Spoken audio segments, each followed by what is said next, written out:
This week's episode of Monday's Muse is about, well, Jesus.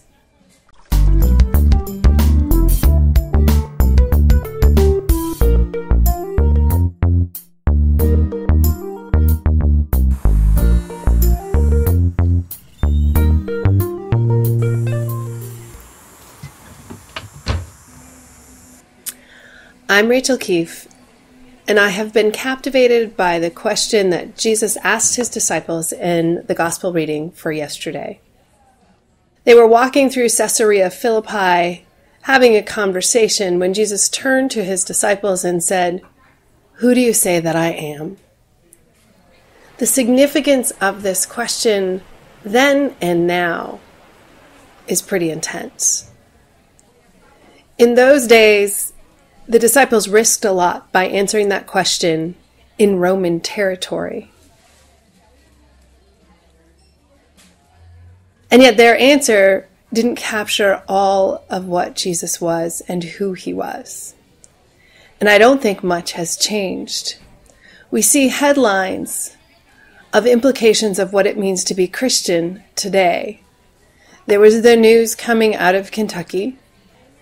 We have seen horror stories coming out of Europe with Syrian refugees being turned away by Christians. And I am struck again by the question that Jesus asked, "Who am I? Who do you say that I am?" And the answer that each of us gives says far more about who we are than perhaps it says about who Jesus is. They're the answers that are constricting and confining and based on fear. Jesus is judgmental.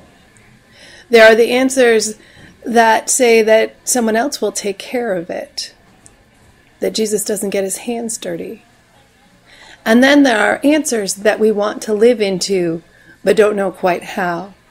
Jesus is divine love incarnate. And that means that those of us who believe that and say that is who Jesus is, means that we are to embody that same love. Do you have food? No? Halal, halal. Excuse me. Halal.